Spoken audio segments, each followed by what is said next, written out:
countryside. My, oh my, what a wonderful ride when you hear that diner call. An invitation to you all.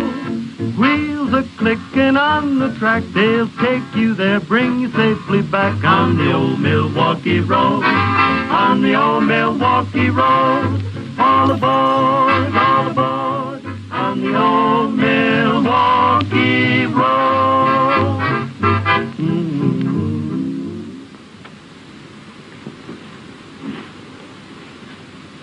There you are, Mr. Curtis, and I hope you and Mrs. Curtis have a fine trip. Be sure to let me know if there's anything more I can do for you. I don't know what it could be. You've answered just about every question we could think of. Thanks very much, Mr. Burton. You've been a big help. It's been a pleasure. Goodbye. Bye. Bye. Hello. My name is Tom Burton, and I'm a ticket agent for the Milwaukee Road. The folks who just left asked me to help them plan a vacation in the Pacific Northwest. It's something I've done for thousands in the past that I'd like to do for you next vacation. I'm sure you would find it the most delightful trip you've ever had. Suppose we take a motion picture tour of some of the highlights of Yellowstone Park, Montana, and Washington, and of the scenic route of the Milwaukee Road Super Speed Olympian Hiawatha. Just settle back in your chairs and I'll be the guide. Shall we start? The Chicago River and the famous Merchandise Mart, the world's largest office building, are in view as the Olympian Hiawatha leaves Union Station on its journey to the Northwest. If you got aboard just before departure, you'll probably want to spend a few minutes getting settled in your space. But don't be too long about it. Like this couple, you'll be eager to go up into the Superdome for a look around. Running the full length of the car, the Superdome, where everyone is welcome, has comfortable seats for 68. With curving 3-by-5-foot windows of tinted heat-absorbing glass, the dome offers full-circle views of the countryside that add immeasurably to the enjoyment of your trip. From this delightful vantage point, you see the lovely lakes and rich dairylands of northern Illinois and southern Wisconsin.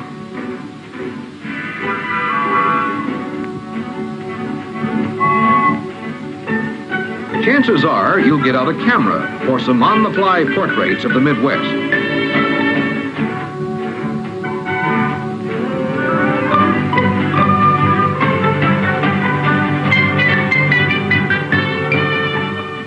In a surprisingly short time, your train has reached the famous dells of the Wisconsin River, where the scenery and picturesque Indian ceremonials have delighted millions of visitors.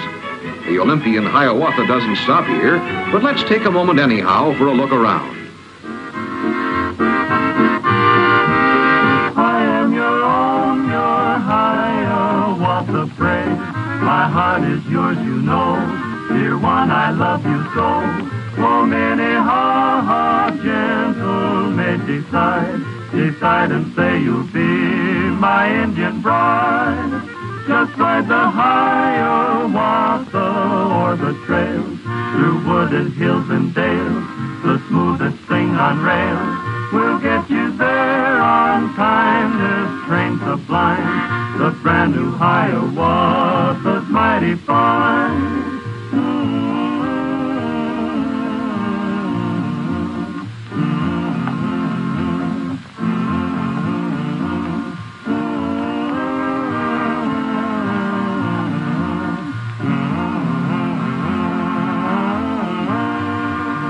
From La Crosse, the route lies along the Mississippi, the great waterway used by LaSalle, Hennepin, Joliet, and Marquette, by the fur traders and keelboatmen.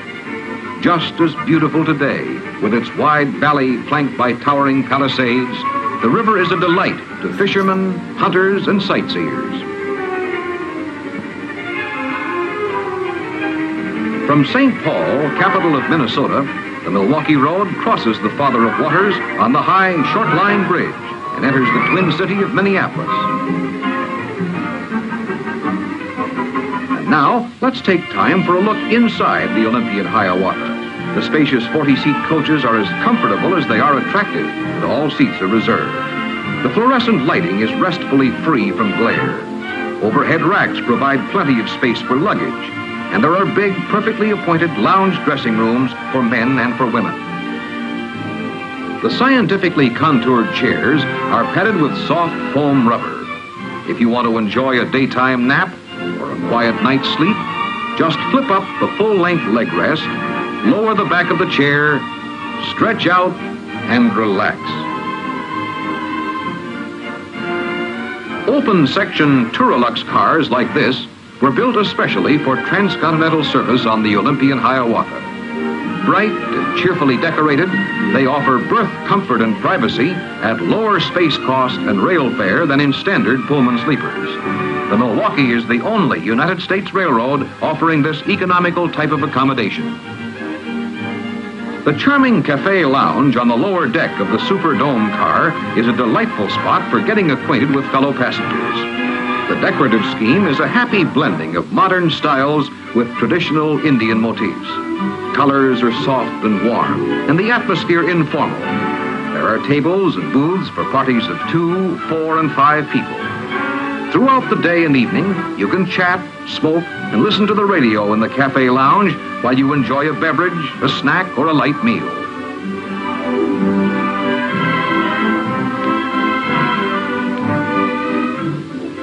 Here is the place to satisfy that hearty traveler's appetite. The markets of all America contribute to the varied a la carte and table-d'hôte menus. And the beauty of the big diner adds to your enjoyment of famous Milwaukee Road meals.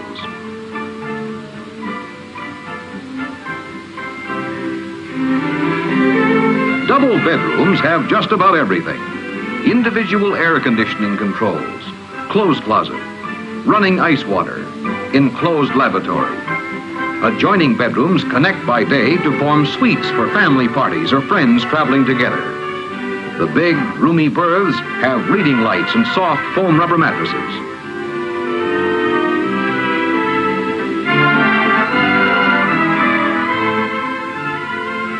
A roomette, costing little more than a lower berth, offers the comfort and privacy of a bedroom in more compact form for those who travel alone. A big armchair with a wide window by day, a soft bed at night.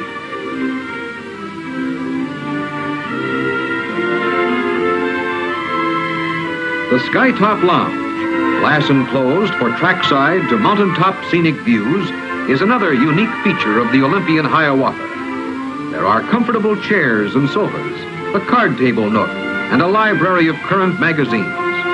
The special tinted glass filters glare and heat from the direct rays of the sun. There's nothing like this on any other railroad.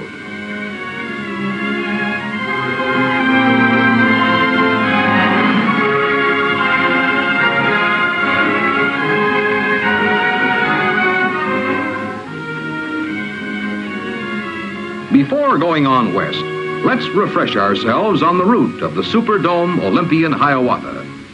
From the Twin Cities, we cross the Missouri at Mobridge, pass through Miles City, Montana, Three Forks near the Gallatin Gateway to Yellowstone Park, Butte, Missoula, Spokane, Washington, then across the Cascades to Seattle and Tacoma. I'm Alfred Pearl. Cut through the granite crest of the Big Belt Mountains, rugged Montana Canyon is what we're doing on it. People tend to take the railroad pretty much for granted. We in the railroad business probably haven't told the story of the changing conditions in our... I'm Phil Bell. I'm a railroad man too, and trains are in my blood. Today, railroads are telling the story of everything they do for America, right here on the All Aboard podcast.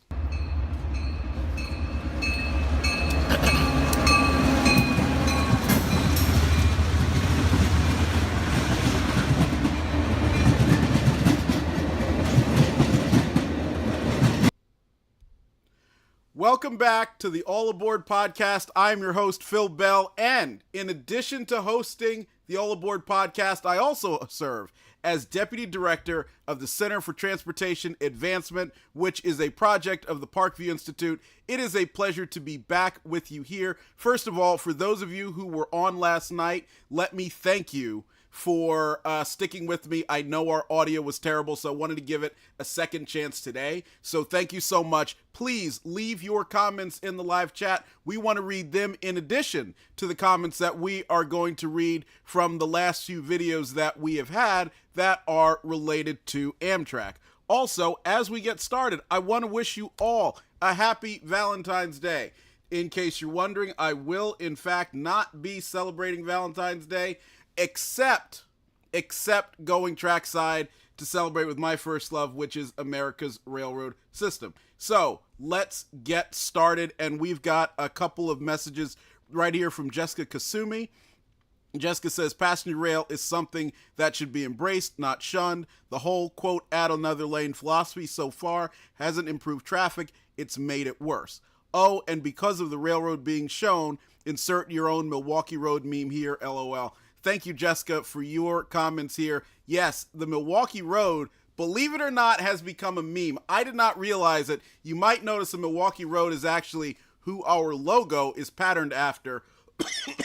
I grew up actually in the 1980s as the Milwaukee was in its final days, and most of my memories of it came from actually Trains magazines of the 1970s that I would read year after year after year in the Johnson Free Public Library in Hackensack, New Jersey, and there were a lot of stories about it, especially, as you probably saw in the video before we got started, the fact that it didn't just serve the Midwest. It originally was a Granger, the Chicago, Milwaukee, and St. Paul, but it actually extended itself beyond that area across the Dakotas, South Dakota, Montana, Idaho, and into Washington State. So the Olympian Hiawatha, being one of its premier streamlined trains for a small portion of its existence, actually ran all the way to Tacoma, Washington. And portions of Tacoma Rail, which is a municipally owned railroad, do use some of the remnant of the Milwaukee Road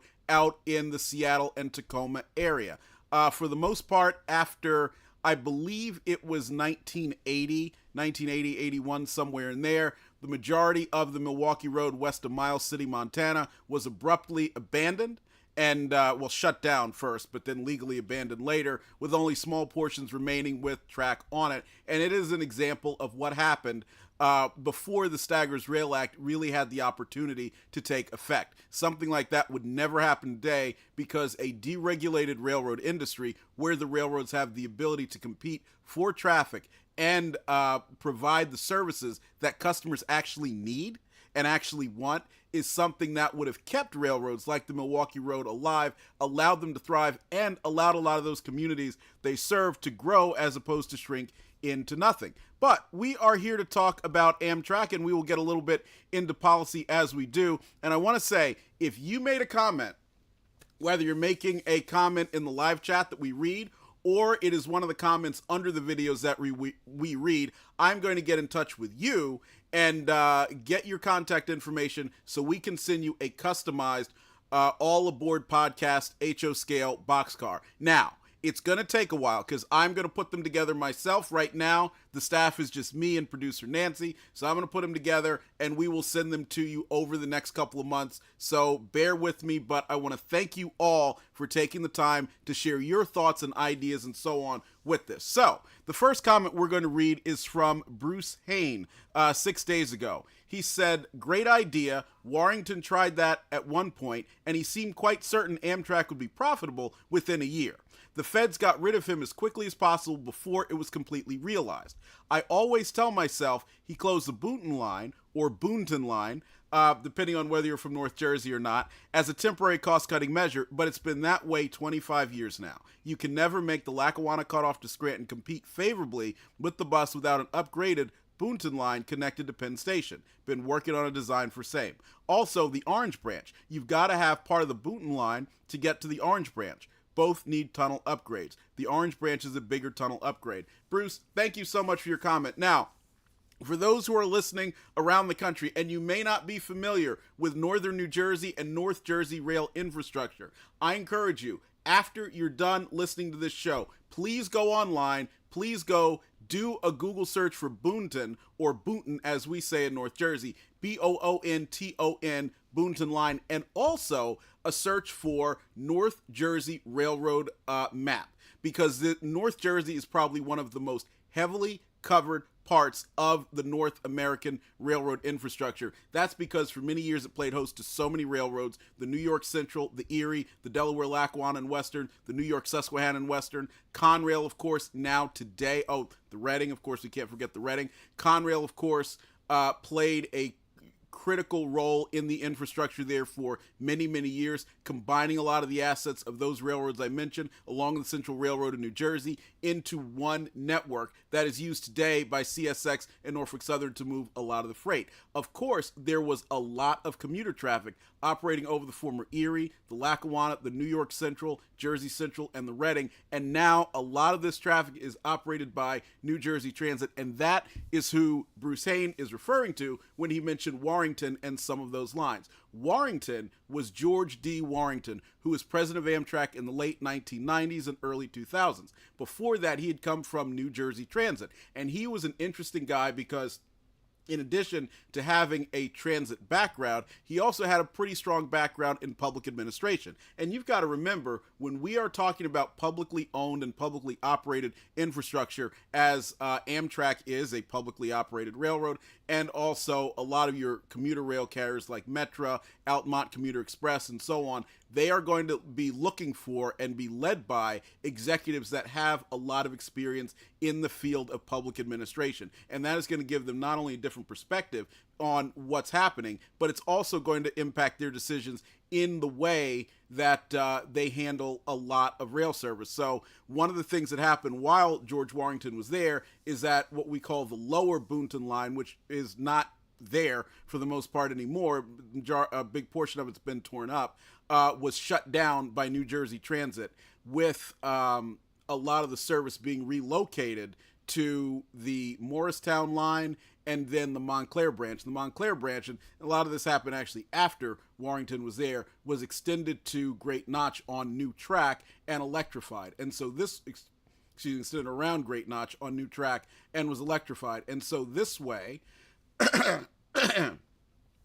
it's allowed now electric trains to operate from beyond places like Montclair all the way into New York City, especially now with the use of dual mode locomotives, the ALP 45 DP. So what this means and what's being discussed here is a lot of the need to upgrade and adjust the infrastructure and restore a 28.6 mile piece of track from Port Morris, New Jersey, which is in western New Jersey, over the Delaware River into Pennsylvania, known as the Lackawanna Cutoff or the New Jersey Cutoff. This route was built in the early 1900s by the Delaware Lackawanna and Western, and it is one of the greatest engineering marvels in railroad history.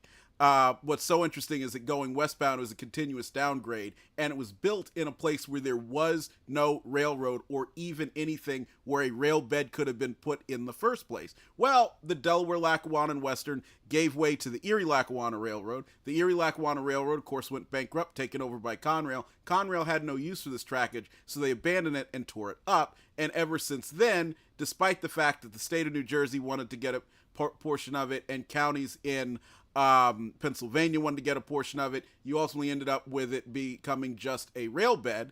And so now New Jersey Transit has restored a portion of it, but there is a lot of interest in continuing that all the way over across the Delaware River so that people can travel out of the Pocono region of Pennsylvania into New Jersey and into New York City, both to live and work. We will see if this does come about, but Bruce, I want to thank you for your commentary, both on George Warrington and Amtrak, and I'll also add this.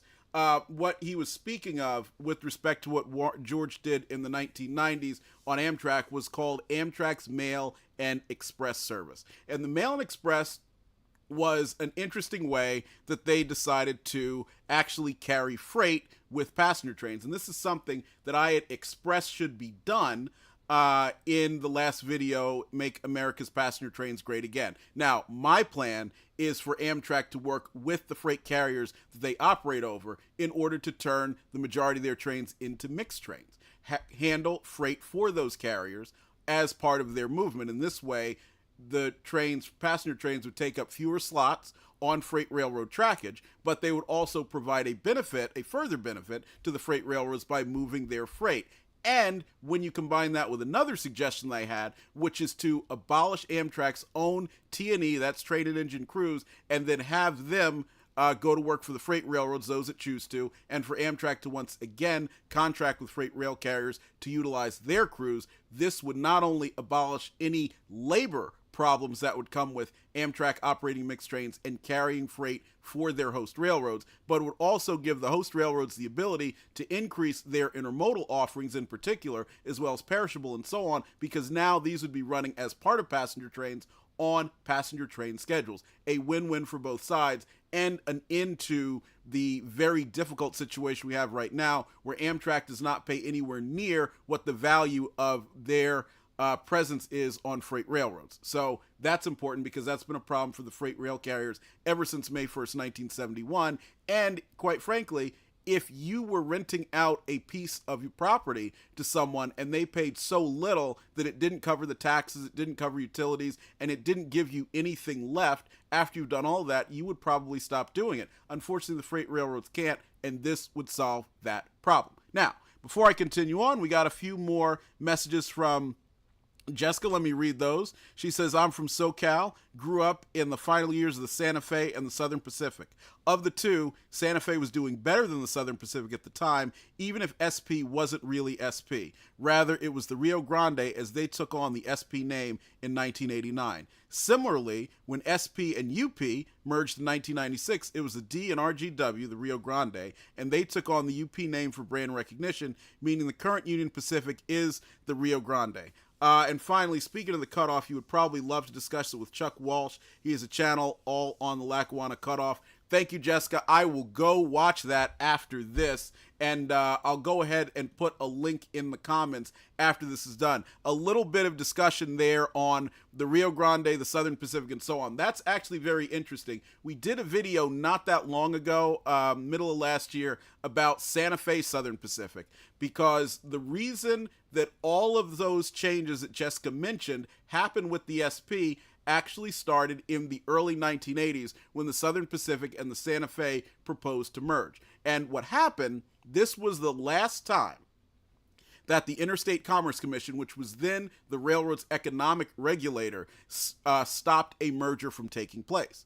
And there are a lot of reasons that went into why that merger did not happen, but it's universally believed that the ICC did not like the arrogance or supposed arrogance of a man named John J. Schmidt. And John Schmidt at the time was the CEO of the Santa Fe, Atchison, Topeka, and Santa Fe.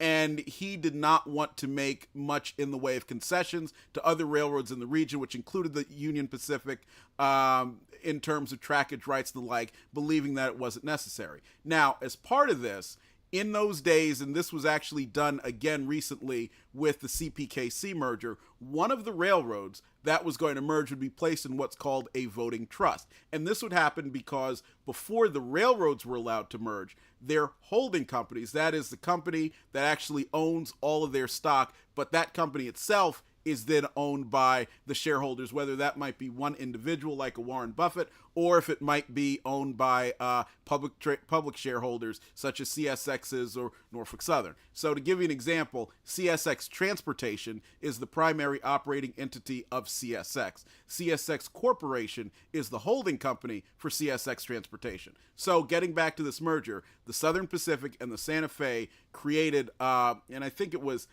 Santa Fe Southern Pacific Industries, something like that. That was a holding company, and it owned the Santa Fe, the railroad, the Southern Pacific, and then a variety of non-railroad assets, which were very extensive, and at one point included Sprint, the Sprint phone company that you probably remember went away a few years ago when it merged into T-Mobile. Now, one of the railroads, and this was Southern Pacific, was placed in the voting trust. While it was in the voting trust and the merger is being reviewed, the Southern Pacific had a lot of difficulty in accessing the capital that it needed to keep going. And if you remember, the Southern Pacific of this era. It did not buy very many new locomotives. In fact, I think the last new one was purchased in the early 1980s, and it was already in somewhat of a decline, but that decline became precipitous. Then the Interstate Commerce Commission said, no, we will not allow you to merge the two railroads together, and one of them has to be sold. And so that railroad which was sold was the Southern Pacific. Ultimately, it was Phil Anschutz, another guy named Phil who likes trains. I think I'm better looking than he is, but, he's a great guy. We love Phil.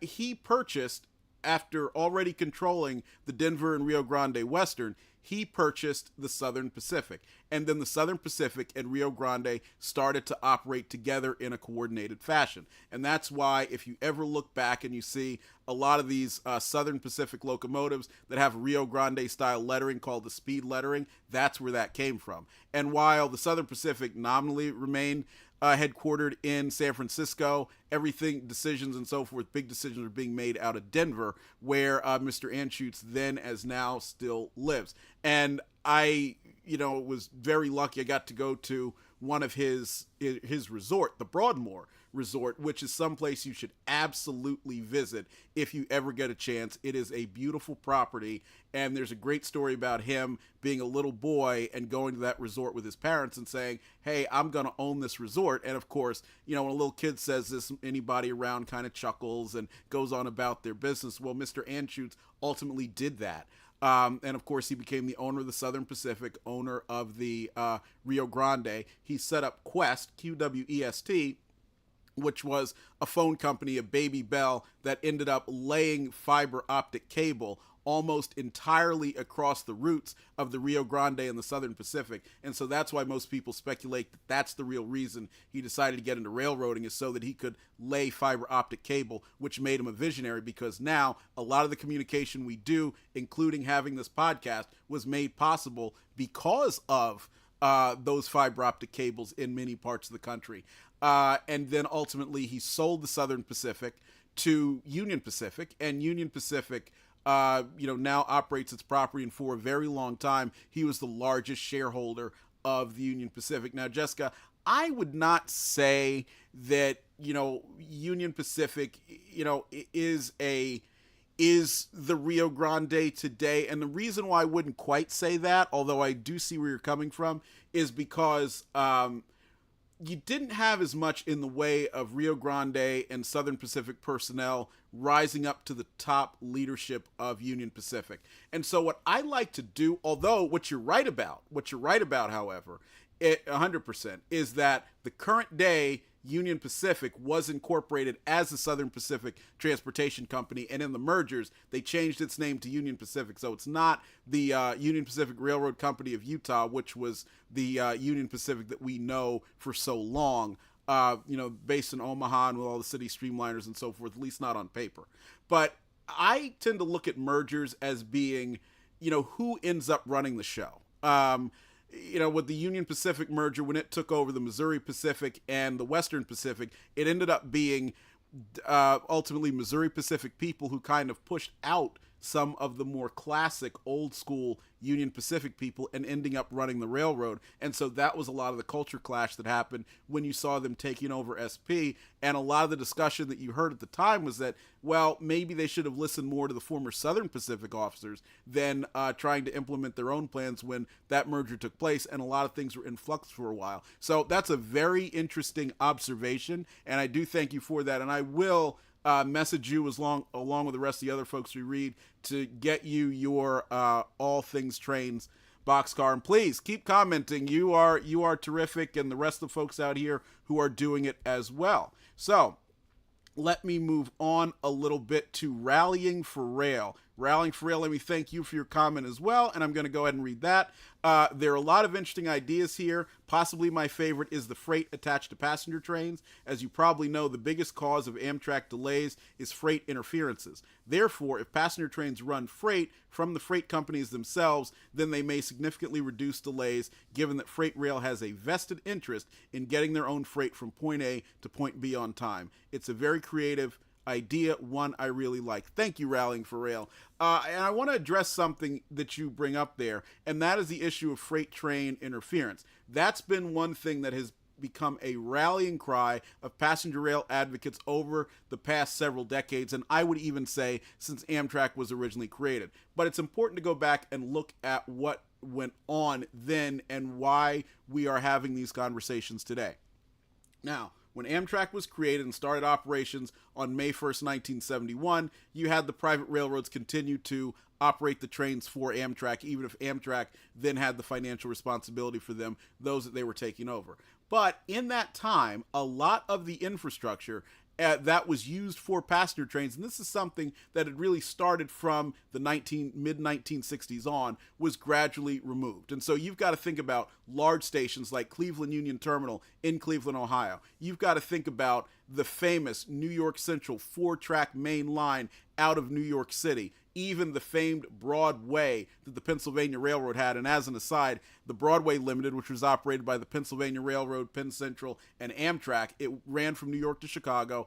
A lot of people think it was named after Broadway, the famous street in New York. It was actually named after the Broadway, which is the Pennsylvania Railroad's 4-track main line across Pennsylvania. Now, these reductions happened for two reasons. First of all, passenger trains were declining. They were operating fewer of them, and they were shorter in length. Second, you had an innovation in signaling systems, and signal systems play just as much of a role in rail capacity as do the number of tracks themselves. And so when you went from block signaling and everything being controlled by interlocking towers at various intervals along the railroad to having what's called centralized traffic control or traffic control system, where you could centralize your dispatchers, where you had electrically operated switches and so on, this meant that you could fit more trains into less infrastructure. And even if that meant now that a 2-track main line could carry the diminishing amount of traffic that was then traveling over 4 tracks, that may not have left a lot of room for expansion if it was not expected that there would be expansion. And you've got to remember, as a lot of these decisions were being made, every day, really, you were seeing customers leave the railroads, you were seeing passengers leave the railroads,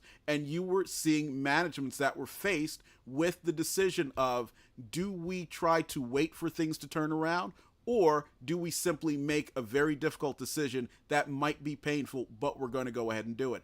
And when you consider that losing customers means losing revenue, and that means losing the ability to maintain that infrastructure, they chose to maintain infrastructure better, less infrastructure in better shape, as opposed to more infrastructure. And you've also got to remember, and this is something we'll address with another one of the comments a little bit later, the tax burden.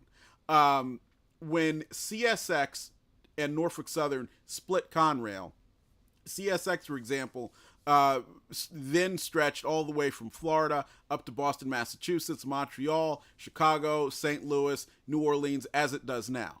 But they found that they were paying something like over 20% of their property taxes in one state, and that was the state of New York, where they only had 11% of their trackage. And I think the spread was actually quite a bit higher.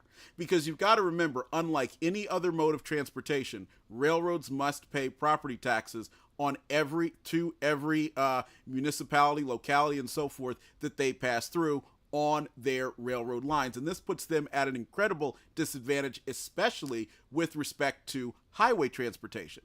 It's also interesting to note that while many people might look at a railroad and say, well, that railroad is carrying freight, they're not doing anything for the people, they're just doing that for them. All of that freight is being moved for us, we the people. We go and buy that freight at Home Depot. We go and have that freight delivered to us as part of our Amazon packages. We go and we buy it at the food store in terms of the produce we buy and otherwise. It is all being moved for us. So you should think of the railroad lines as a privately owned public highway that is serving the public.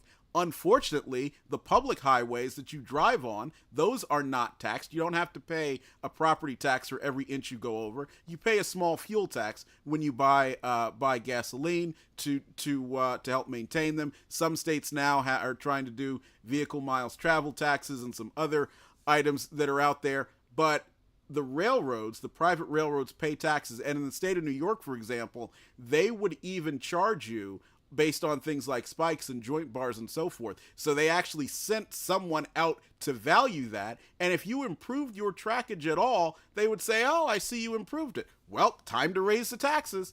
Kind of like time to make the donuts in those old Dunkin' Donuts commercials, if you remember those. So what you ended up with was a very, very large disincentive that was predatory in many cases in terms of railroad infrastructure. So you saw it decline and roll back and roll back and roll back and go to just what is needed for that time. Then came the 1980s, and with the 1980s and the Staggers Rail Act of deregulation, you started to see rail traffic increase once again. You started to then see projects like CSX triple tracking the former Baltimore and Ohio main line in portions of Indiana because they were now going to have more trains running over it after the division of Conrail. You started to see investment in things such as intermodal facilities and so on. You had W. Graham Claytor Jr. at the head of Amtrak, and he did an amazing job in providing good, high-quality, reliable service that people actually wanted to ride. So if you remember those commercials, America's getting back into training, that was the sort of thing that was happening. And that led to an increase in the number and length of trains that were out there. So what does that mean? If you've got a 150-car freight train that's going eastbound and you have a 10-car passenger train that's going westbound, and you have a siding that's capable of taking 50 cars, what do? You put the 10-car passenger train in the siding, wait for the 150-car freight train to pass by, and then the passenger train goes about its way. Now, if you can change the schedule, then you might have that meet take place on maybe a stretch of double track somewhere else. But the schedules are important because they must accommodate the most reasonable times for people to get to point A or point B with respect to the passenger trains, and also recognize the needs that we as Americans have for the freight that we are using to live on. So I do not characterize what is happening out on the railroads as being freight train interference, interfering and delaying passenger trains. This is simply a reality of the infrastructure as it is. One of the ways this could be solved is for Congress, and we do have a Congress that's favorable now, potentially this sort of thing, is to prohibit the taxation of rail lines anywhere in the United States. Now, I'm not referring to, for example, the crew room or the headquarters building or even the intermodal yard, but the lines that go between point A and point B that the passenger trains and the freight trains run on should not be subject to property taxation in any form. They should not be a piggy bank for localities to come out and say, on one hand, oh, we want more passenger trains, and then if the railroad says, okay, cool, we'll work with Amtrak or whoever the operator is going to be to improve the trackage, to host a passenger train, to have a station, to change the signal system on the gates to allow for higher speed operation at the crossings and so on, only to have those same localities show up later and say, here's a big fat tax bill, now go ahead and pay it. Abolishing the property taxation would recognize the fact that rail lines are used to serve the public and they are privately owned public highways, and put them at parity with the public highways in terms of the way that money is spent for maintenance. The railroads will continue to spend their own money to keep those up, maintain it, upgrade it, and so on, but they wouldn't be hit with a tax for doing so. And ultimately, the people who end up paying those taxes are you and I when we go to the store anyway, or when we get on a passenger train and we've got to wait because the infrastructure cannot be expanded. The other thing to remember is the plan that I laid out in Make America's Passenger Trains Great Again, that's episode 62, I hope you'll go back and watch, certainly puts the small, what I call baby Amtraks, like Baby Bells, in the position to make capital investments in rail infrastructure, freight rail infrastructure, so that they could accommodate more trains, as opposed to continuing to play the ridiculous game of complaining about, oh, well, we don't have more trains, and it's all because of the freight rail interference, which just simply is not the case. Thank you, Rallying for Rail, and we will be in touch on your boxcar as well. Now, let me go back to the main chat. Jessica says, and it led to 1997 being a quote-unquote year of hell on UP, cars being lost and so on. And just like in the initial years after the Conrail breakup, it took time for things to be smoothed out. Yes, you are 100% correct, Jessica. Those are very interesting times to be either employed by a railroad or a rail enthusiast or otherwise, because there were some very difficult times in those merger periods. And that, I think, is very interesting to look at, because it reminds us that so much of what goes on really is a function of people, right? It's person to person. It's one thing if you go and you take a look and say, hey, look, we can do this. What are going to be the nuances? One of the aspects of the Conrail breakup that is often forgotten today is that the carriers, CSX and Norfolk Southern, made a big blitz to bring more business to their lines of former Conrail routes when they were coming to take over. Because one of the things that had a deleterious impact on rail in the Northeast was the unending conversation that went on about Conrail being a monopoly in the Northeast. Oh, Conrail's a monopoly, a monopoly, a monopoly, a monopoly. And, that was one thing to be a talking point in a political conversation, but it was even worse when you started to think of it in context of customers. Now, Conrail ran a very good railroad, especially toward the end. They were great in terms of making schedules, keeping schedules, having things move like clockwork. It really was like poetry in motion. And quite frankly, when I finally took a ride long distance on Conrail, and that was the Lakeshore Limited when I took that to Chicago with my Aunt Phyllis one year, it was so beautiful the way they had maintained the tracks. You almost didn't know that you were on a train because it was so smooth. And I'll also never forget, just as an aside, being in the dining car and watching the steward pull the tablecloth off of one of the tables without any of the glassware or silverware moving, and doing it as we were at speed on the water level route. So that was pretty cool all by itself. But that big influx of traffic that came because there were so many shippers that had come out of the woodwork and saying, hey, wait a second, you know what? We are really excited because we have CSX and Norfolk Southern here. We want to take advantage of it. Let's go. So that was one of the reasons why you ultimately did have things coagulate there. And the other, in terms of Union Pacific, I would guess, and this is my best guess, and I hope that we can have somebody on to talk a little bit more about that era of railroading, but I would guess that one of the reasons why things didn't go well in the early days is that Union Pacific and Southern Pacific, probably for a very long time, had seen themselves as being natural merger partners, and it was probably expected that things would just click. Because let's remember, in the late 1800s, when Edward Harriman was in charge and was running both Union Pacific and Southern Pacific, they were very close, and they had collaborated on traffic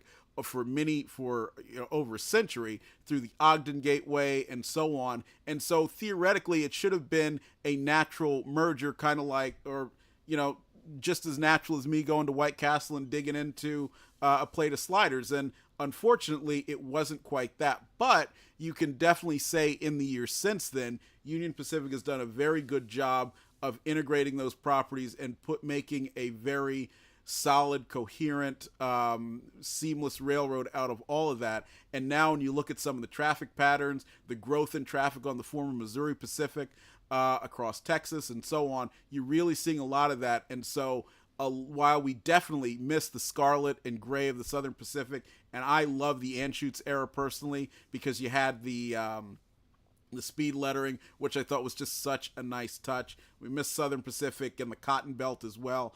It is certainly a much brighter era for railroading in that area.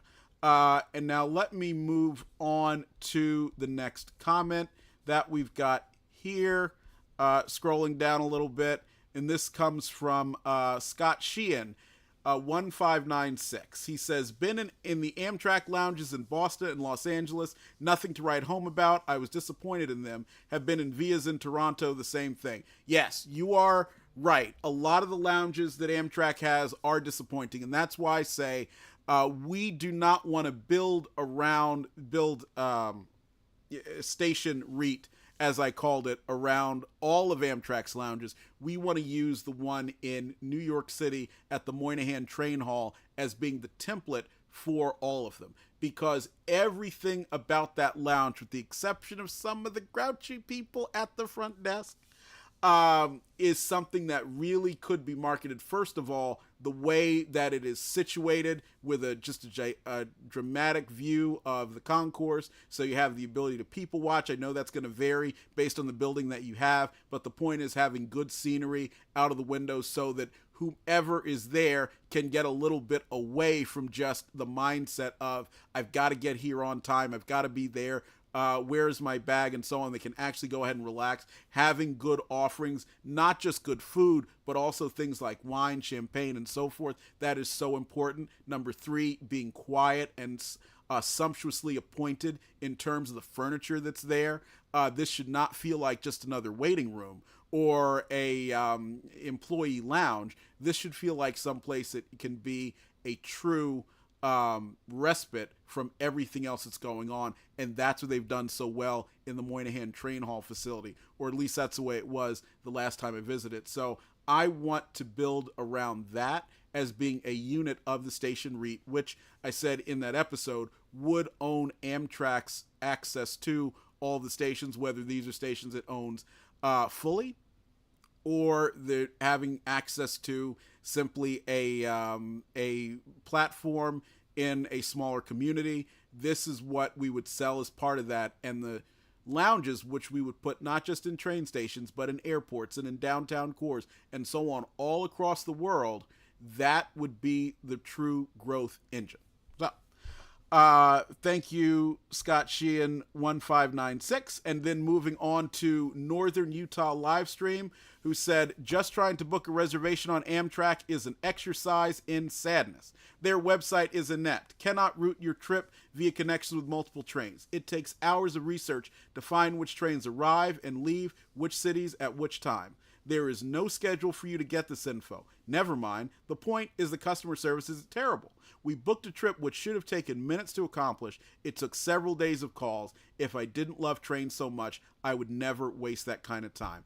You know what? There has not been a comment that is so well encapsulated the Amtrak experience since May 1st, 1971. You have people who are enthusiastic about taking the train, they attempt to take the train, or they actually ride it, and then afterwards they say, never again. That phrase was a very prominent phrase used for many years in conjunction with Amtrak services, and it is very sad. Now, what I outlined in Make America's Passenger Trains Great Again is that Amtrak system, the GDS, the Global Distribution System, CRS, that is a very good system. Arrow. That is the system behind the website that you use. I agree with you. The website that you use when you go to Amtrak.com is a terrible website. It is not well done. And what's even worse than the website itself is the way that your that alerts are being given out, and they'll be silly, such as train 170 whatever is delayed because it lost contact with the rail,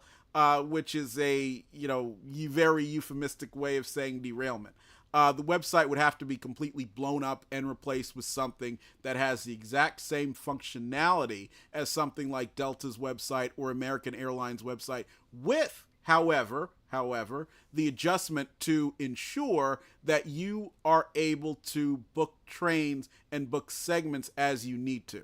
That is the big difference, because as I say over and over again, trains are not planes. You also touched on another important point, which is that Amtrak, since the days of Richard Anderson, has not printed schedules at all. There are no more printed schedules, and you cannot even get a PDF of an Amtrak schedule for the present day. The National Association of Rail Passengers, or Rail Passenger Alliance, they're now called, they create their own PDF schedules and put it out there. So if you look for, say, Capital Limited schedule PDF or Silver Meteor schedule PDF, and you find one, that's what it's going to be now, provided by them. And it is disgraceful that Amtrak does not provide this. They absolutely should be doing that. And they should be doing that because, again, trains are not planes. And one of the most effective ways that someone could come out and say, I would like to take the train, is to be able to not only look at the map, which Amtrak does provide, and that is great, but it would also be to look at a printed timetable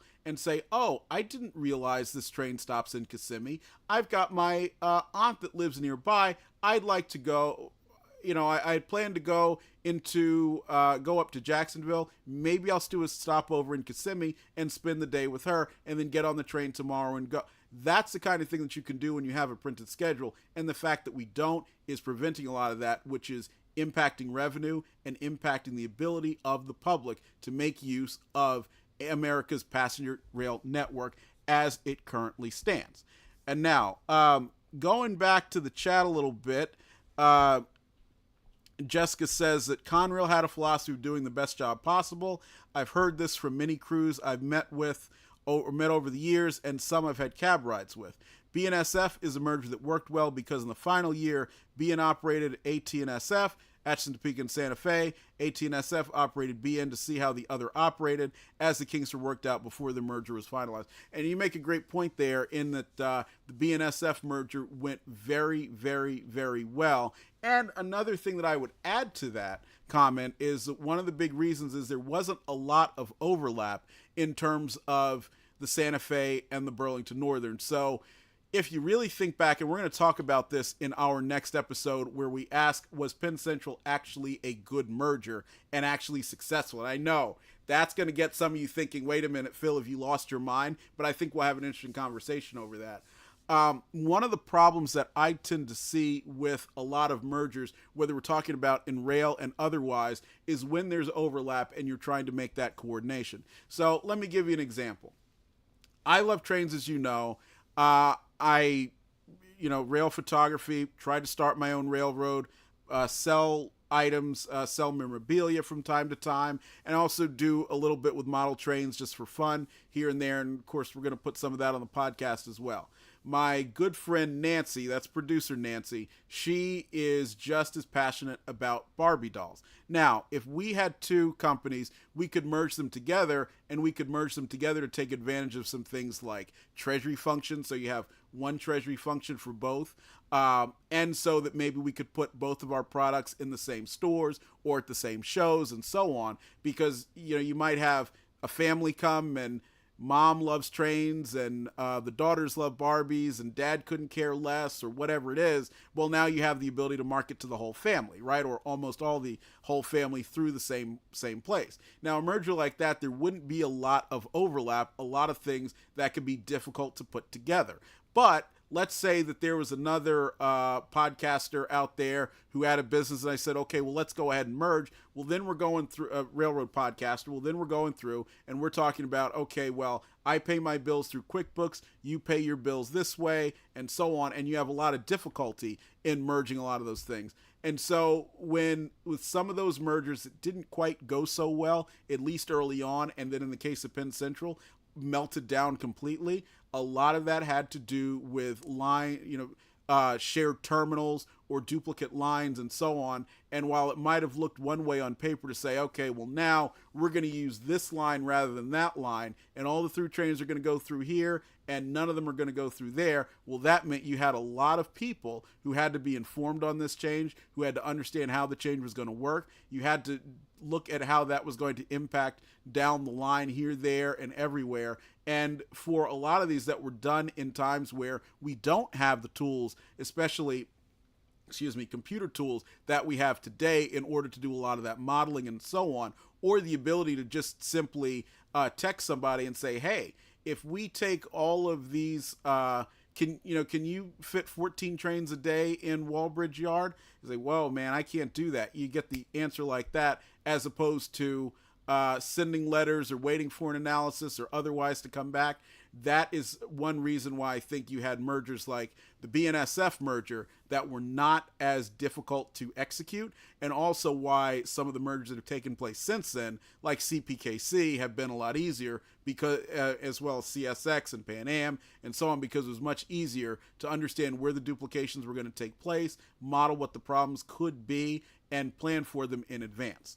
So, and yes, and Jessica, you are reading my mind. I love it. Another good merger was the 1967 Atlantic Coastline Seaboard Airline merger into the Seaboard Coastline. They began trimming pre-merger and kept on afterward. They absolutely did. And I'll add to that Erie Lackawanna. Now, that had some rocky parts early on, as we read in the H. Roger Grant book. But like the Seaboard Coastline, they did coordinate pre-merger. Erie Lackawanna, in their case, it was getting all the DL&W's trains onto the former Erie between Binghamton and Gibson in New York, and getting the passenger trains that were serving Jersey City into Hoboken. In terms of the ACL and the SCL, you saw centralizing a lot of the passenger trains, for example, at Broad Street Station in Richmond before, so you started to see a lot of these cuts. And then not long after, you started to see reasonable coordination or combination of lines. A great example you can see now that still exists between Richmond, Virginia and Centralia, Virginia, the former Seaboard airline route is used. A portion of that as the Bellwood subdivision, which provides extra capacity in addition to access to local customers for CSX, whereas the main line, which is the North End subdivision, the former Atlantic Coast Line, the route that goes over the famous James River Viaduct, is also used. So that gives you an idea of the type of coordination that takes place and really does work. And yes, had Hurricane Agnes never hit, I think EL could have survived in the modern era. Imagine EL SD-70 ACEs and the likes, if only. I'll tell you a funny story about that. Years ago, my aunt had an Airedale Terrier puppy, which I named Conrail. And then she got another Airedale Terrier puppy, which I named Phoebe Snow. Yes, she let me be in charge of naming them, which was probably a mistake, but she went along with it. Well, they had puppies, and one of the puppies, named Sarah, was sold to a couple that lived nearby in North Jersey. And the wife had worked for New Jersey Transit. The husband had worked for Conrail, and so railroad family right there. And I hope they might actually be out there watching. And he loved the Erie Lackawanna. And I remember getting to see his basement where he has a beautiful layout, including an Erie Lackawanna, I believe it was an AC 4400 CW in HO scale. And I looked at that and I said, oh my gosh, it's so beautiful. So I could just think of how great the gray, maroon, and yellow would look on one of those wide cab SD-70 ACEs or that AC 4400 that he had back there. And coming down to S. Krebs 7755, what you say makes sense. I'm just a rail fan by nature, but could a Conrail way of doing Amtrak work? Establish an end goal of being private by a certain date. This would probably only work with implementing what you said about the divisions and mixed trains, freight and passenger. Well, thank you, S. Krebs 7785. So a little interesting thing. Conrail, there may have been a goal early on. I'm trying to remember if there is a strict goal on when it had to be privatized by. I don't seem to remember that. It was very difficult early on, but I do believe that if the goal was to privatize Amtrak by a certain date, I do believe that sort of thing would be possible. And the reason why I think that is we have a much better way now of understanding, or I guess you could say planning financially. And I think that was something that was not quite as good in the late 1960s, the early 1970s, because you got to keep in mind a lot of that work that was done in planning these companies was being done with slide rules and being done with very rudimentary calculators and computer mainframes that took up a large portion of a room. Now we can do a lot of that work and understand where some of the pitfalls will come from.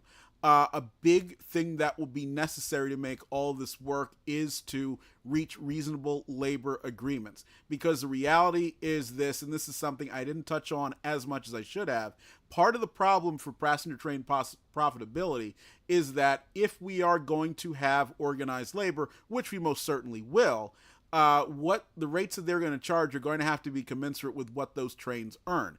And it's only natural to say, look, if I can generate $1 million, by moving a freight train in terms of revenue, well then, yeah, you should probably get more to do that. If I can only generate $250,000, to move a passenger train, well, should your pay be as high for doing that? Now, the trade-off being, it's a different world if you're going to be operating a passenger train, partly because you'll be inside of the passenger train cars if you're the conductor. The scheduling for the most part is a lot more routine as opposed to freight. So there is, so it's a trade-off.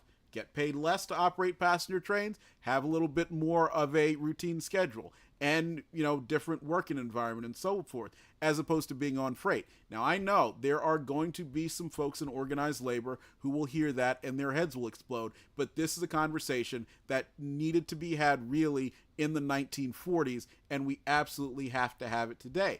On the other side, though, I want you to also remember that if we do some of the things that SCREB 7755 talks about, that's going to mean more jobs. That's going to mean more opportunity. If there's more passenger trains running around and the passenger trains are using freight rail crews, guess what? That means a lot of the brotherhoods right now that are saying, well, how is it that we get our numbers up? How do we keep our power? Well, you're going to have more people who are going to be joining there who are going to be there as your members.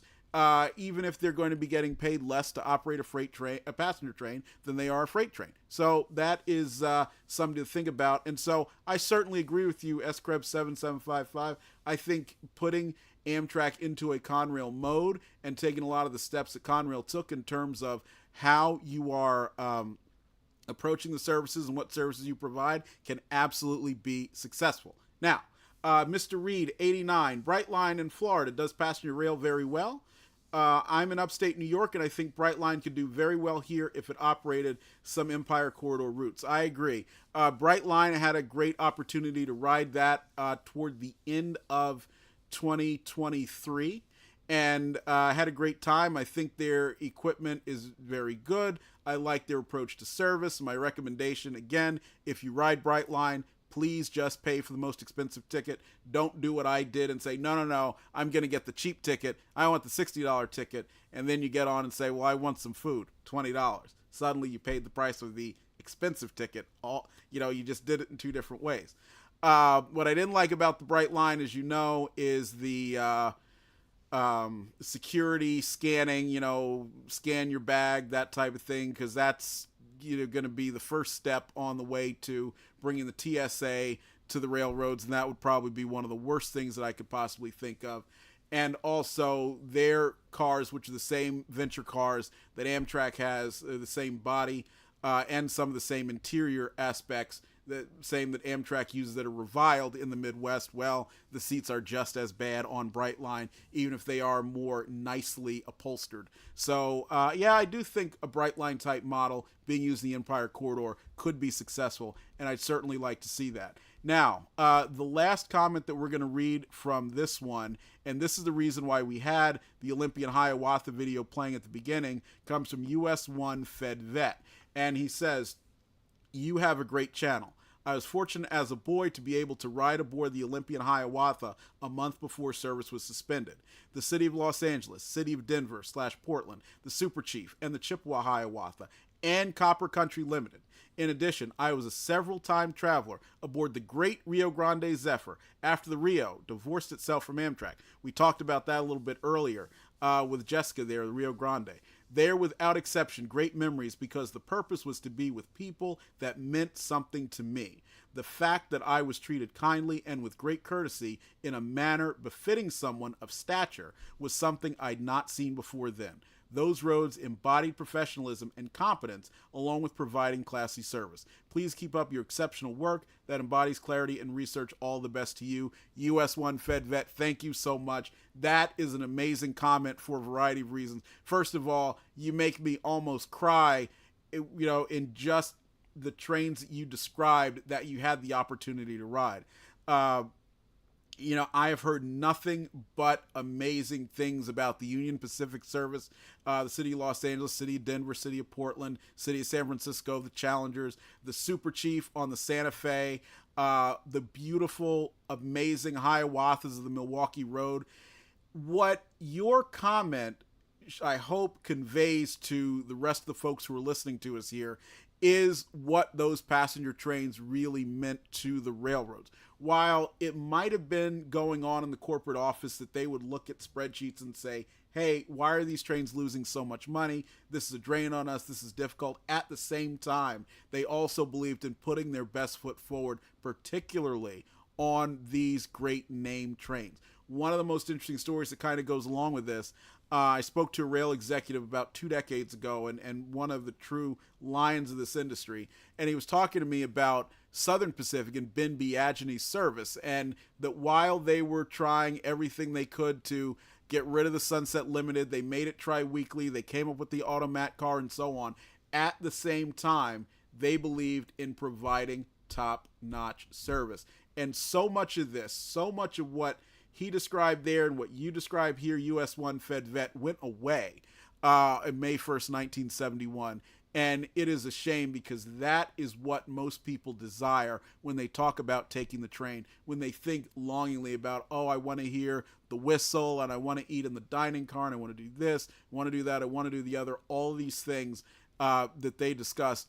That is what people are looking for when they are talking about taking the train. And sadly, that's not what is being offered today. So I do thank you so much, US 1 Fed Vet. I will be in touch with you because I want to get you that. In fact, for you, I'm going to see if I can make you a special passenger car to go along with your All Aboard podcast boxcar, because I think you would appreciate that. We appreciate your comment, and I appreciate everybody's. So please keep it up. Stick with us.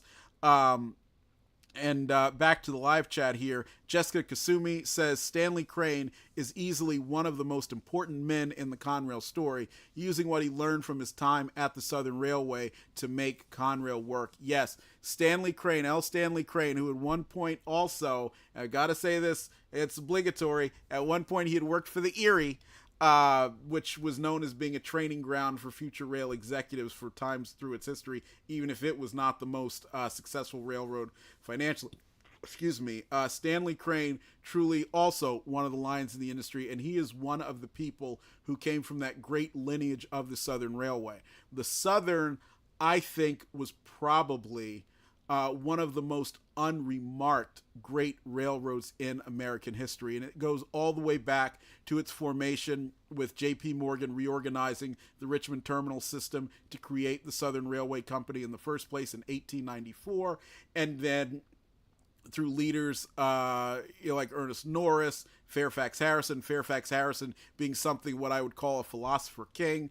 And then, of course, the famous Dennis William D.W. Brosnan, who you probably can't see it, but back here there's a big 2-volume, I think it's Henry Morget series that I'm hoping to get through this year about Bill Brosnan. But after Brosnan, you had Graham Claytor and then Stanley Crane. And Stanley Crane stayed at the Southern was leading the Southern for a comparatively brief time because he was getting up close to retirement age. But he was best known for the phrase, let Conrail be Conrail. And he was the guy who really steered the company through that difficult time to where they became profitable. He, continued a lot of the work that had started under Ed Jordan, who was Conrail's first CEO and the man who helped really organize that. He solidified a lot of that work. He went even further in terms of cuts. A lot of the cuts that he made, we look at today as being very painful, but they ultimately did go on to make the company very successful.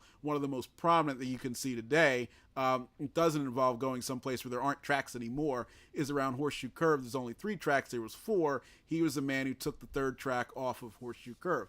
But everything that we remember about Conrail at the end in terms of the intermodal, high speed, all of that all got started under Stanley Crane. So he is somebody who absolutely should be revered for his contributions not only to Conrail, but the rail industry itself.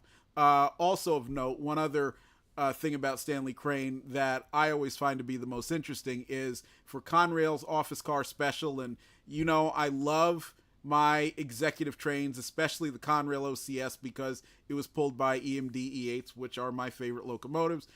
He is the one that changed the OCS colors from Conrail's blue, which was on most of the other locomotives as well, to Pullman green. And so that's where we get the Pullman green and gold, which was a very unique scheme to Conrail. And Jessica also mentions Southern gave a green light to innovation. Southern served the South. She had to reference the boxcar slogan, which was terrific. And the Claters are the reason the Southern Railway had the successful steam program, one of the few successful corporate steam programs post-dieselization. And you're absolutely right. Graham Claytor, W. Graham Claytor Jr., who was the longtime CEO of Amtrak and was CEO when I started riding as a little boy. He had been CEO of the Southern before L. Stanley Crane, after Bill Brosnan, and then his brother, Bob Claytor, who became the CEO of the N&W toward the end of its corporate life. They both loved trains. They were also both great leaders. It's not just enough to love trains, because I love trains. A lot of you do too. But it takes a lot to take that love of this industry, which is a very difficult industry to be involved in, and translate that into true economic success, which is what both the Claytor brothers did. And I encourage you, if you have an opportunity this year, please go to the Virginia Museum of Transportation in Roanoke, Virginia. They have an exhibit on Graham and Bob Claytor, because the companies they led, of course, ended up merging to create Norfolk Southern. And Roanoke is very much a Claytor town. There's a lake, Claytor Lake, which is named for their father, who was a big executive with Appalachian Power, which is part of AEP, the electric company. And they have the pavilion, the Bob and Graham Claytor Pavilion, which occasionally you'll see 611, the famous N&W 484 J-Class stored under there. A more permanent resident under that pavilion is I wanted to say 2156, but that was the one that was taken back. The 1218, excuse me. The 1218 is a more or less permanent resident there, former Wabash E8 under there as well. So you can find a lot of great stuff. Plus, it's a terrific museum. And if you happen to be out there and you see a big guy there named Bev Fitzpatrick, stop him, bend his ear. He will almost always love to talk to you about trains, and one of the great people in rail preservation and bus preservation out there. Shout out to you, Bev, if you happen to be listening to us. Now, let me go ahead and go over briefly to the other video that we talked about, and that is Amtrak is a Factory of Sadness, and read a couple of the comments from there. Scrolling down, Baron Ingram 7286. Baron Ingram said, I'm a 71-year-old black man that once lived about 50 feet from Southern Railway's main line in the late 50s, early 60s. My first train trip was Greensboro to Philly and back on the Southerner when I was 12, and I've been a rail fan since. I really enjoyed your video. It was informative and entertaining, but your love for Trump you could have kept to yourself. Don't get me wrong, there's nothing wrong with being a conservative member of the party of Lincoln, but I'm sorry to say Trump isn't a decent man with good intentions. Well, I wanted to read your comment, Baron Ingram, for several reasons. First of all, yes, those of you who follow me know I love President Trump. I am a conservative Republican.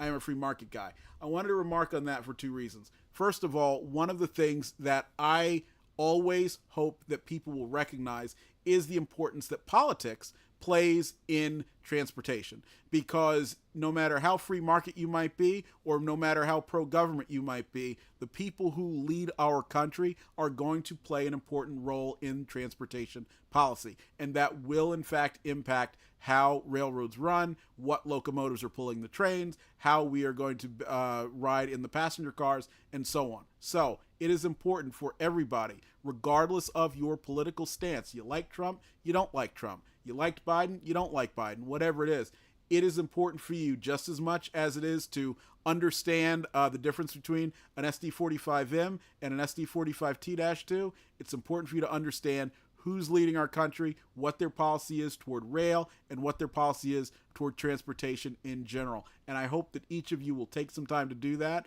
and have very robust conversations with your fellow employees, in the rail industry, your fellow rail enthusiasts, your fellow investors in transportation companies, and so on. Have those conversations, and don't be afraid to share with those elected officials and appointed officials like Secretary Duffy what your thoughts are. Sharing with me is great. Sharing with them is going to be impactful as well, because they always want to hear from you, even if they don't always agree. I also want to point out, man, I am jealous. Your first train ride was on the Southerner from Greensboro to Philly, and so in those days, of course, the Southerner was one of many trains that the Southern Railway operated on its famous Washington to Atlanta main line, along with the Crescent, which was probably the more famous overnight train with all the Pullmans. But the Southerner was one that started in, I believe the year was 1941, and it was one of the new streamliners that came out. And this, by streamline, it meant in general or theory, lighter weight construction methods, bright outside, not the same dull Pullman green that had come to characterize passenger trains for decades up to that point. And of course, it was pulled by diesel electric locomotives, which were originally EMD. I think they were EMD by this point, although it still might now EMC, Electromotive Corporation, E6A. And they were painted very brightly in Southern's apple green or sylvan green, however you choose to call it. Aluminum is what we call white, but they called it aluminum and gold colors, and those are the famous colors that are still used on, you can see them today if you go to the Tennessee Valley Railway Museum on the on their E8 number 6914, or on the Southern Railway Heritage Unit on Norfolk Southern. I believe the number is 8099, which is an ES44AC General Electric. The Southerner was one of those early trains along with the city of Miami, the Silver Meteor, that really started to make a revolution in passenger rail transportation just before World War II.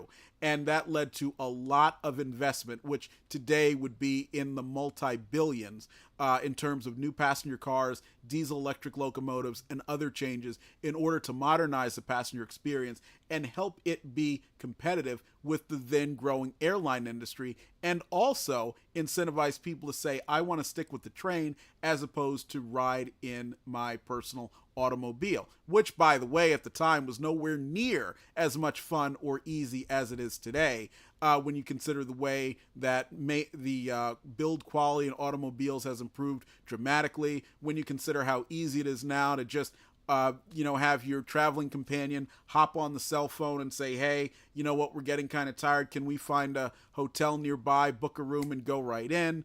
A lot more no room at the inn signs back then.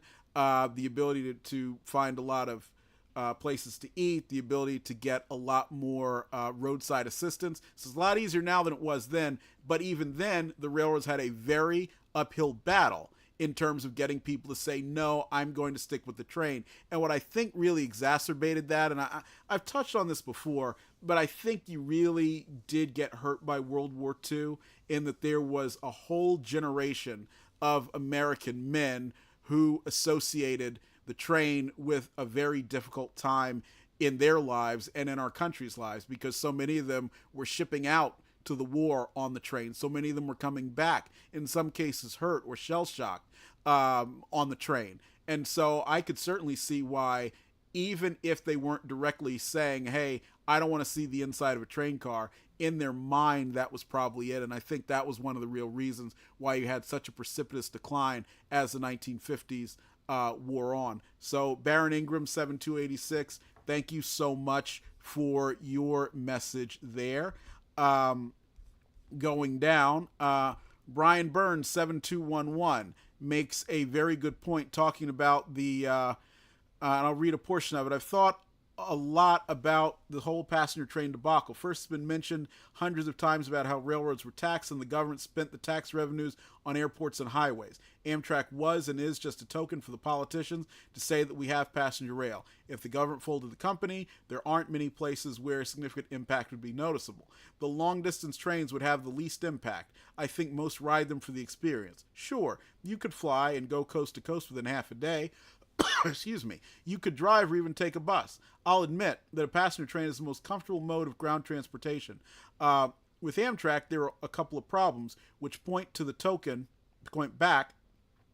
operation that it is. First is lack of choice. If you want to go from Chicago to LA, San Francisco, or Seattle, there's only one train per day. It might not be too convenient, especially between two intermediate stations. A good example is someone going from Lincoln, Nebraska, to Denver. That segment is at night. There is no second train which covers those points when it's convenient. One other point is that things are always on a shoestring. There have been periods when meals were cut. Instead of the replated Stouffer's chicken, beef, or vegetarian choice, they give you a sandwich and bag of chips. How sad is this? In the golden era, as we saw at the beginning, the diners were all 5-star restaurants on wheels. Certain roads were known for certain dishes. The New Haven might specialize in seafood, a Southwestern road in Tex-Mex. They had regional specialties for their locale. The second part of the long-distance trains is equipment. There is just enough to cover the service. If one train is late, then it might not be in soon enough to turn for the next train. Wrecked and just plain bad order cars stack up. Eventually, Amtrak cries enough, and they get an appropriation for repairs or new cars. New equipment is always a debacle because they try to reinvent the wheel. It seems like every class of new equipment is totally new and improved, which results in teething issues. In this case, I applaud Metra for acquiring the SD70 MAC rebuilt with head-end power. These units are proven, and all the parts are readily available. In the end, it seems like almost 54 years is long enough to make a determination on how to properly run the system or disband it.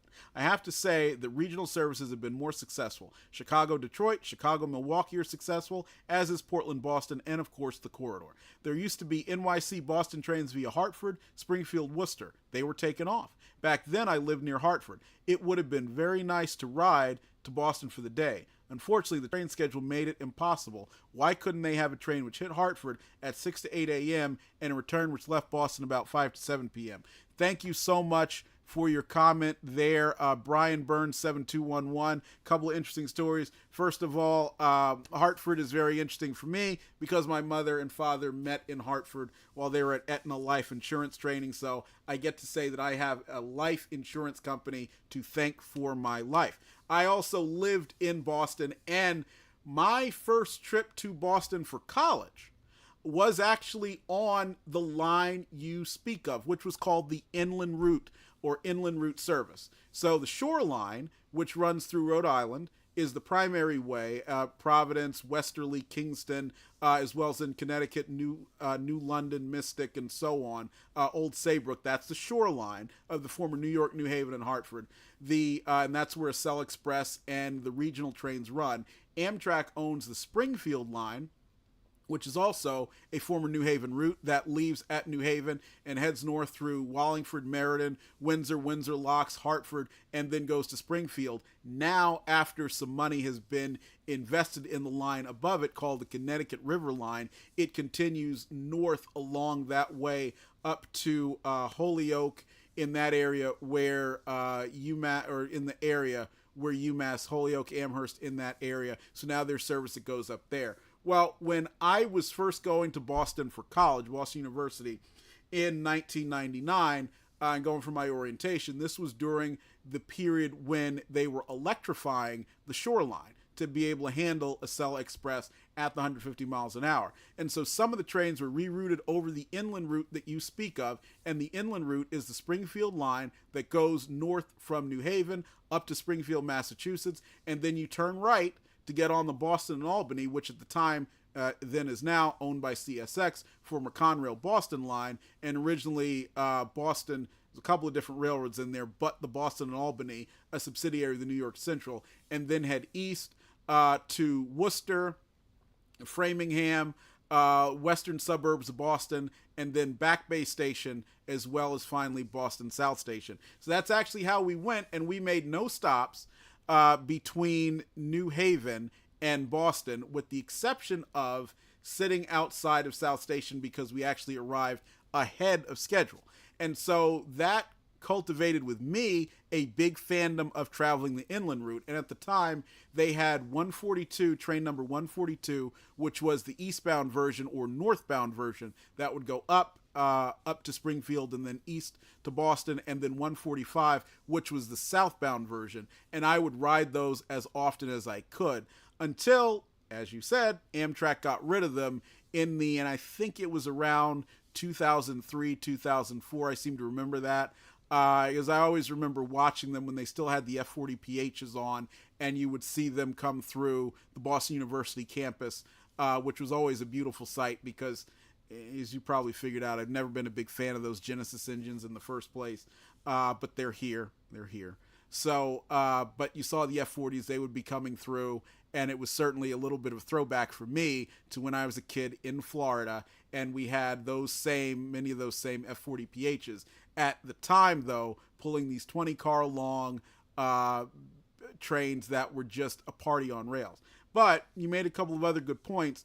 The equipment, long-distance train equipment, this has been a problem with Amtrak almost since the beginning. The first act was to take some equipment, but not all of it, and a lot of the Pullman standard cars that were made of the Corten steel. Now, those eventually many of those ended up having structural problems, which is another story for another day, but Amtrak took comparatively few. They took pretty much what they needed to provide the service. They didn't follow the practice that the private railroads had, which was to have extra equipment able to meet surge demands. Now, while in a lot of cases there are some things in terms of employees, it's difficult to keep people around to meet surge demands. But if you're going to have to expand a consist from, let's say, 4 cars regularly to 7 cars because there is a concert in the area, or there's a big sporting event, or because it's Christmas time and everybody wants to go, well, you should be able to have the cars, and Amtrak frequently does not do that. And this could have been solved by keeping a lot of the early equipment around in good shape, and where the most that you have to do is air it out and do some cleaning and then put it on at surge periods, and that would enable them to increase revenue. And now, do I expect all those cars to stay around forever and ever? No, I don't. But whenever Amtrak has decided to re-equip its trains, what do? They take the other equipment and either sell it off en masse or scrap it en masse, and so on. I would be taking this equipment and selling it to tourist railroads, private owners, commuter rail, and I'd say, look, you know what? I could probably charge you $30,000 for this car, however, but I'm only going to charge you $10,000.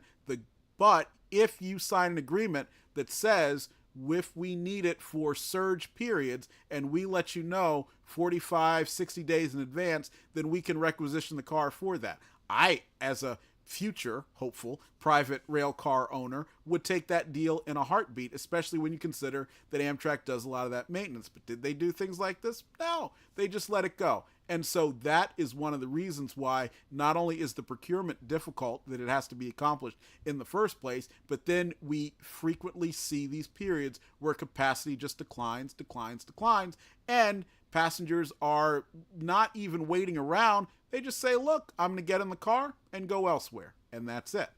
And also, I echo your point with respect to the food. It was magical in the 1980s when we used to ride on Graham Claytor's trains, and they had a lot of the really, really outstanding food, the buffet and so forth.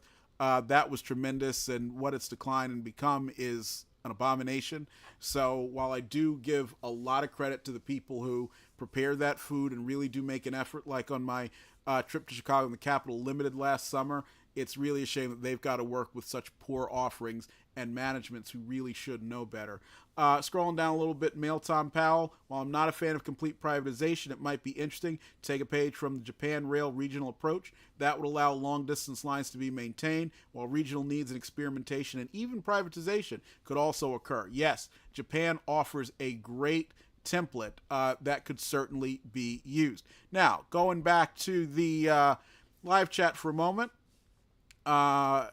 Let's see.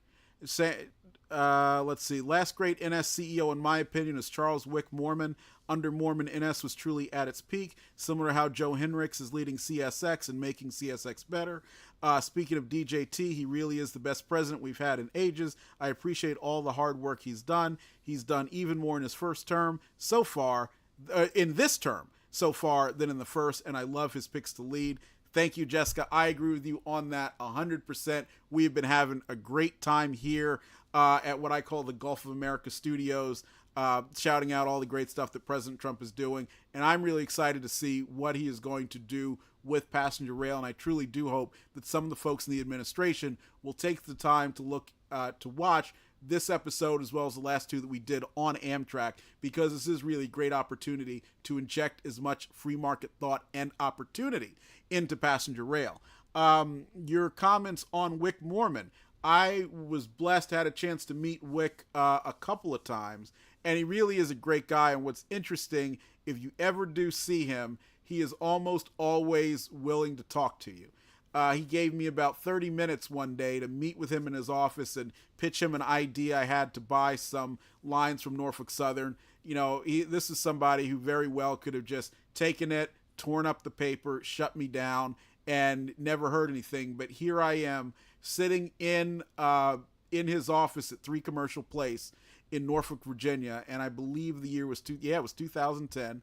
Sitting there having a great conversation with him, with John Friedman, who was one of his top deputies. And before I went in, David Good had walked out of his office. And, here's David Good. He had like a fishing hat on. He's kind of dressed down. And I said, oh my gosh, I can't believe it. I'm literally sitting in the room watching David Good walk by, and then I'm going to sit down with Wick Moorman. I think Wick did a very good job.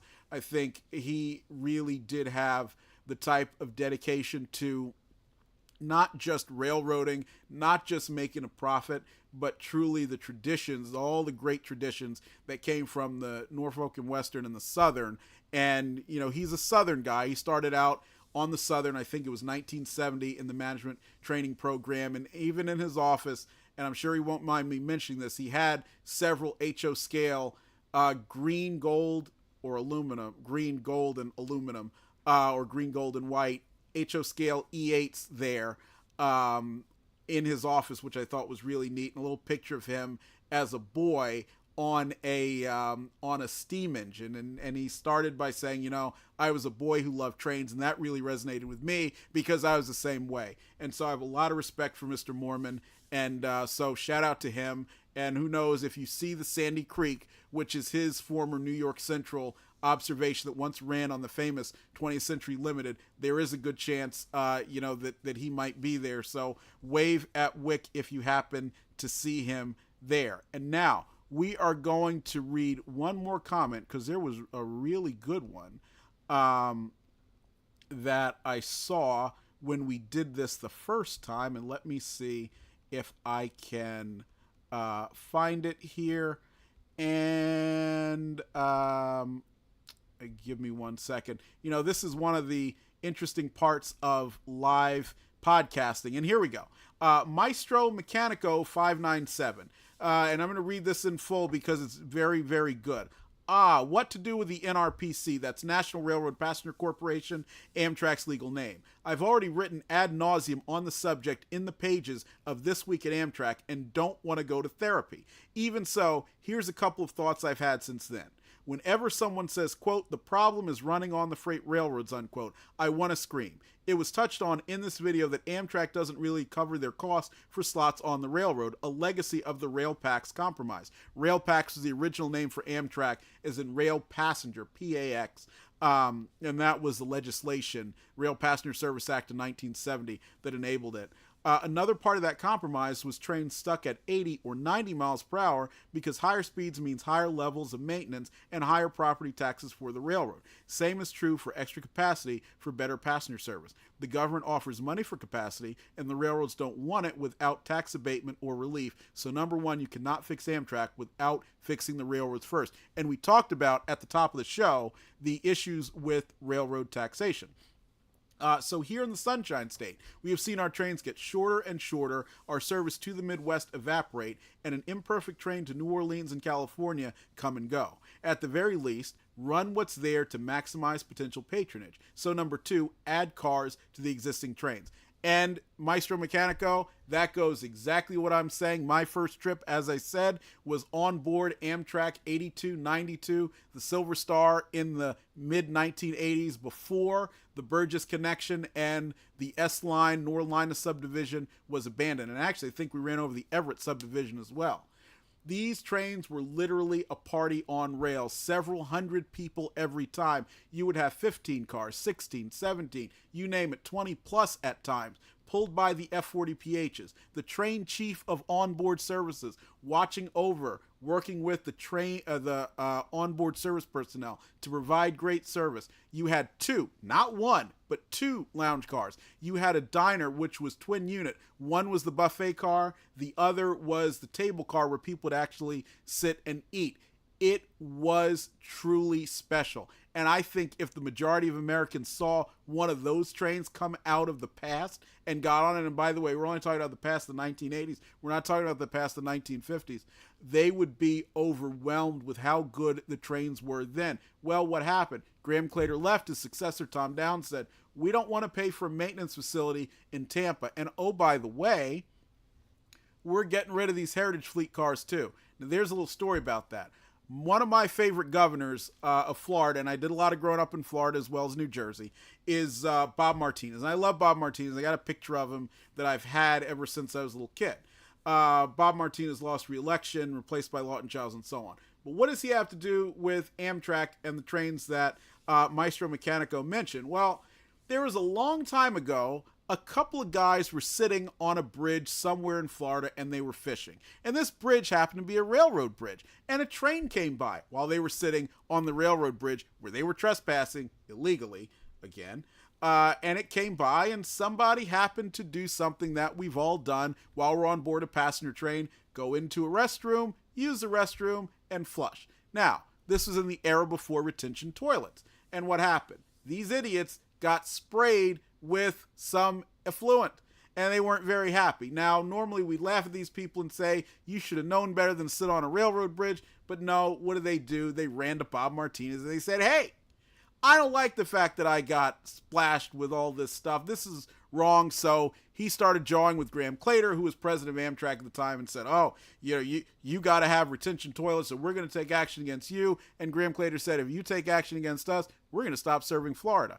And ultimately, Congress solved this by saying that all Amtrak cars, and notice they wrote it that way, Amtrak cars, must have retention toilets. So what did Amtrak do? Rather than find a way to put retention toilets on the cars in a way that was economical, they decided to retire most of the Heritage Fleet cars, which meant a large number of the sleepers, and replace them with a very small number of Viewliner sleepers. So ultimately that meant we, or Amtrak, lost capacity in some of the most high value trains that there are that have the greatest potential for increasing profit and revenue, and the trains have never been the same since. Whenever I see the Silver Star or the Silver Meteor, and yes, I refuse to call the Silver Star the Floridian because it's another story for another episode.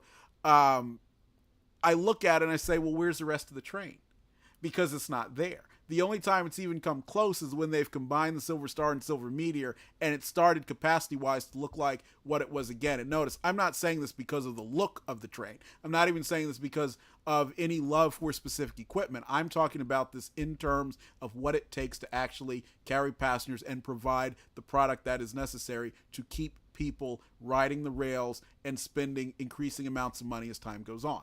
The last part of the comment: the equipment situation is beyond ridiculous. The Next Generation Bi-Level program was to ultimately transition into the Superliner 3 program, but they let the contract to a company that never built a split-level center sill vehicle before.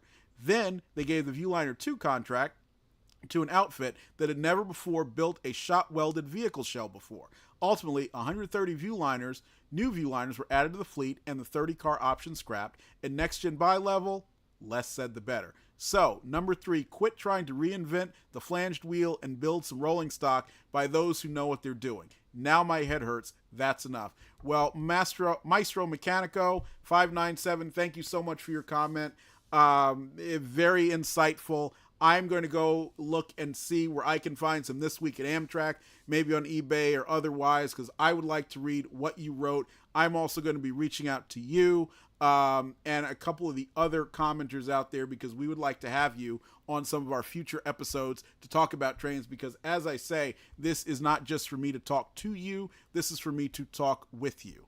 So I want to thank everybody who has joined us at this time. Jessica Kasumi, who was a great commenter live, everybody else who left these amazing comments. There were so many more on all of these videos. We will be back with you next week. It looks like we'll be back with you on Tuesday with an episode on Penn Central, and we're going to ask the question, was Penn Central actually a successful merger? So I want to thank you so much for being with us. Thank you for choosing All Things Trains, and we will see you down the line.